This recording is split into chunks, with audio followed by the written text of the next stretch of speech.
হরে কৃষ্ণ বন্ধুরা। তো আজকে অপরা একাদশী। তো সকাল সকাল আমি স্নান করে নিয়েছি, এবার তিলক ধারণ করব আমি।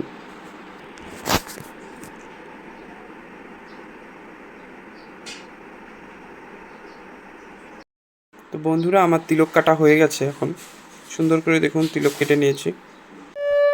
দেখুন বন্ধুরা, শঙ্খ বাজিয়ে ভগবানকে জাগাচ্ছে এবং ঘন্টি বাজিয়ে গোপাল কি সুন্দর শয়ন করছে। এখন উঠাবো, আমি জাগাবো। দেখুন তারপর হচ্ছে আমি সমস্ত কিছু বাসি যে জামা কাপড় ছিল, আসন ছিল, সমস্ত কিছু সরিয়ে দিলাম। এবার দিয়ে হচ্ছে প্রভুদেরকে হচ্ছে ভিজা কাপড় দিয়ে দেখুন মুছিয়ে দিচ্ছি, সুন্দর করে পরিষ্কার করে দিচ্ছি। এই অপরা একাদশীর উপবাস অত্যন্ত গুরুত্বপূর্ণ বলে মনে করা হয়।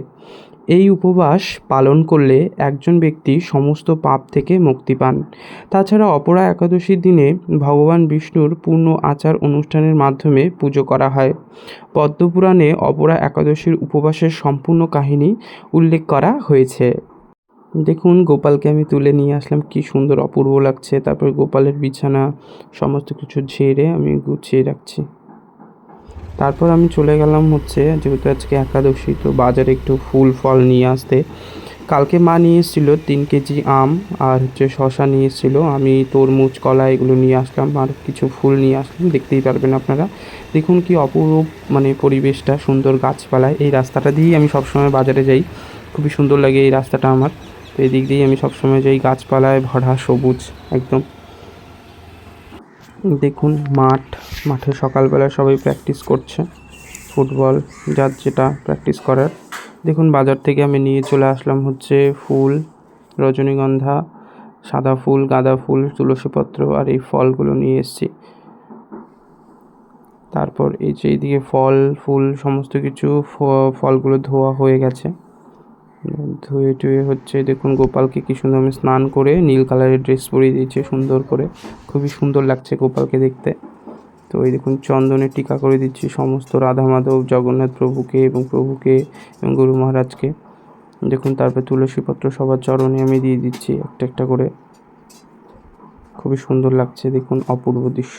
আপনারা আজকে একাদশী, খুবই একটা স্পেশাল মুহূর্ত, বিশেষ দিন আজকে।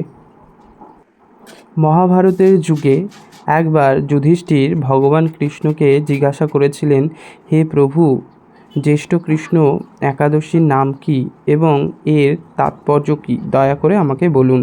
তখন ভগবান শ্রীকৃষ্ণ বললেন, হে রাজা, এই একাদশী দুটি নামে পরিচিত, অচলা এবং অপরা। দেখুন প্রভু এবং গুরু মহারাজের জন্য দুটো রজনীগন্ধার ফুলের মালা তৈরি করেছি, পরিয়ে দিয়েছি।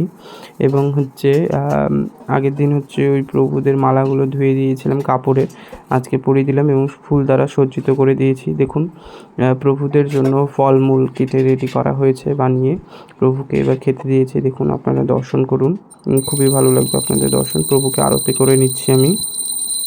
পুরাণ অনুসারে জ্যেষ্ঠ কৃষ্ণপক্ষের একাদশী হলো অপরা একাদশী, কারণ এটি প্রচুর সম্পদ দেয়। যারা এই উপবাস পালন করেন তারা বিশ্বে বিখ্যাত হন। অপরা একাদশীর উপবাস পালন করলে অশুভ আত্মা, ব্রহ্মহত্যা এবং পাপ ইত্যাদি থেকে মুক্তি পাওয়া যায়। প্রভুকে আমি ঘণ্টা এবং করতাল বাজিয়ে প্রভুকে ভজন শোনাচ্ছি, প্রভু ভজন গাইছি। তো খুবই ভালো লাগছে আমার। জনপ্রিয় কাহিনী অনুসারে প্রাচীনকালে মাহিধ্বজ নামে এক ধার্মিক রাজা ছিলেন। তার ছোট ভাই বজ্রধ্বজ অত্যন্ত নিষ্ঠুর, অধার্মিক এবং অন্যায়কারী ছিল। সে তার বড় ভাইকে ঘৃণা করত। এক রাতে সেই পাপী তার বড় ভাইকে হত্যা করে এবং তার দেহ একটি বুনো অশ্বত্থ গাছের নিচে পুঁতে দেয়। এই অকাল মৃত্যুর কারণে রাজা ভূতের আকারে এই গাছে বসবাস শুরু করেন এবং অনেক ঝামেলা সৃষ্টি করতে শুরু করেন। একদিন হঠাৎ ধৌম নামে এক ঋষি সেইখান দিয়ে যাচ্ছিলেন। তিনি ভূত দেখতে পেলেন এবং তার আধ্যাত্মিক শক্তির মাধ্যমে তার অতীত সম্পর্কে জানতে পারল।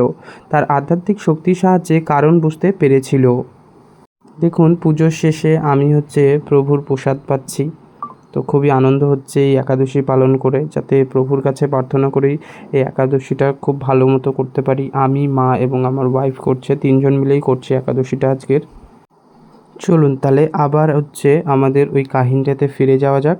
করুণাময় ঋষি নিজেই রাজাকে ভূতের জগৎ থেকে মুক্তি করার জন্য অপরা অচলা একাদশীর উপবাস পালন করেছিলেন এবং ভূতকে কষ্ট থেকে মুক্তি করার জন্য তার পূর্ণ উৎসর্গ করেছিলেন।